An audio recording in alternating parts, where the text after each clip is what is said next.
Micin adalah suatu makanan yang sering saya makan setiap hari. Sebagian besar orang bilang, ih bahaya loh kebanyakan micin, nanti anaknya jadi bodoh. Kita coba hindari pada saat hamil ya dengan membatasin jumlah konsumsi micinnya.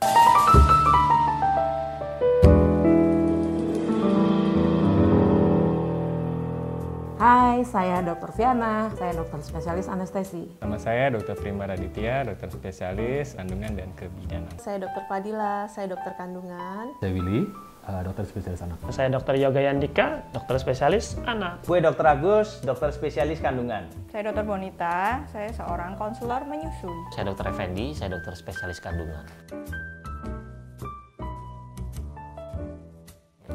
Iya. Apa pendapat dokter tentang micin? Micin adalah bahan tambahan panganan ya untuk memperkuat rasa ya supaya makanan jadi lebih enak, lebih gurih. Micin yang pasti bikin makanan jadi enak. Micin adalah suatu makanan yang sering saya makan setiap hari. Gak bisa juga sih kita ngindarin micin. Sebagian besar orang bilang, ih bahaya loh kebanyakan micin, nanti anaknya jadi bodoh.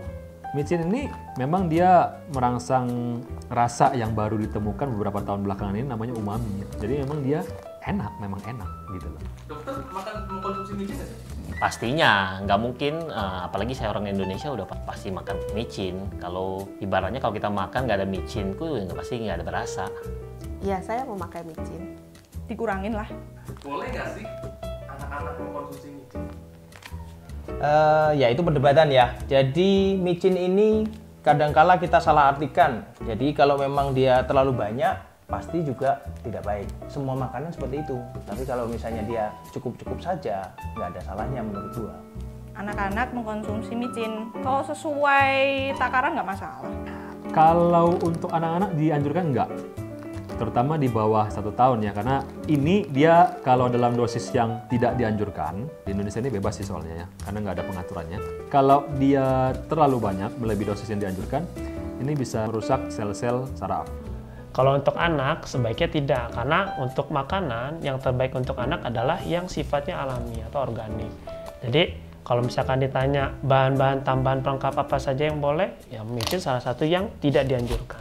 Oke, kalau mau ngomongin boleh apa enggaknya, ya sebenarnya tidak terbatas pada anak saja. Pada orang dewasa, konsumsi micin, anak-anak konsumsi micin sebenarnya boleh-boleh saja, hanya dalam batas yang secukupnya. Karena ya micin seperti yang kita ketahui kan kandungannya juga seperti sodium atau natrium, ada juga asam amino. Sebenarnya itu kan dibutuhkan oleh tubuh hanya dalam batas yang cukup. Mungkin pada orang-orang tua atau usia-usia yang sudah mulai madya itu harus mengurangi. Kenapa? Efeknya nanti ke tekanan darah. Karena kandungan garamnya tinggi, otomatis dia akan menyebabkan menahan air gitu ya di dalam jaringan.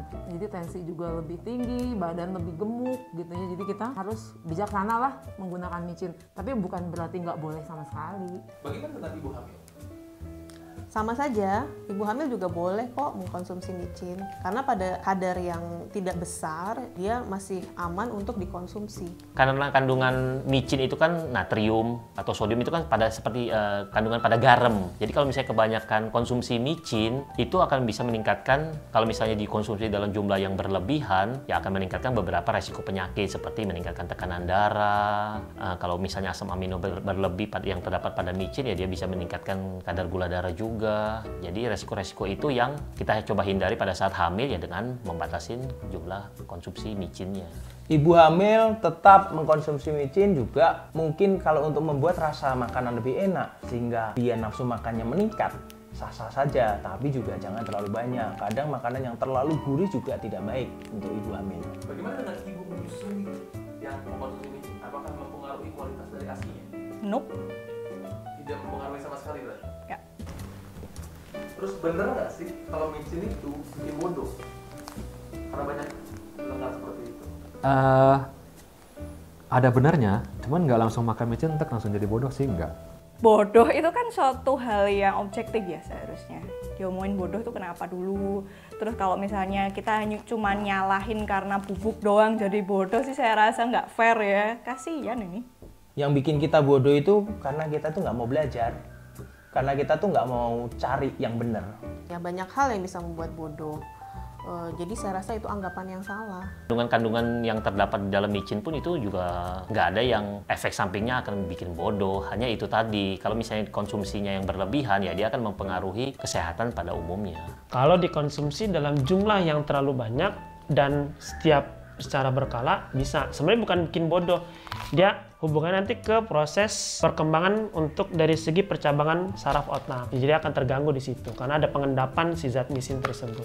Proses yang berkepanjangan yang menyebabkan ada yang tadi kerusakan-kerusakan ringan pada sel saraf yang menyebabkan mungkin di usia kemudian hari, di usia tua bisa jadi lebih cepat untuk penyakit-penyakit tua ya, seperti pikun, demensia, Alzheimer, begitu-begitu kan. Itu bisa dipercepat dengan adanya penggunaan micin ini. Kalimat micin bikin bodoh, apakah itu mitos tuh? Menurut saya ya mitos sih.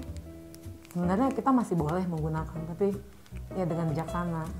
Berarti micin bikin bodoh itu adalah mitos. Ya. Itu mitos saja, jadi tidak terbukti secara ilmiah micin itu menyebabkan bodoh. Menurut saya mitos. Ya, bisa dibilang begitulah. Coba warga negara Indonesia banyak yang pintar kan sebenarnya. Coba kalau ditanya kecilannya, pasti makan micin. Maksudnya pernah makan micin. Bukan dia selalu makan micin. Saya juga kecil juga makan micin. Saya kecil juga makan mie instan misalnya. Itu kan micinnya juga banyak. Tapi kan buktinya bisa-bisa saja saya jadi dokter juga. Itu mitos sih, kalau micin bikin bodoh itu enggak. Tidak mitos berarti.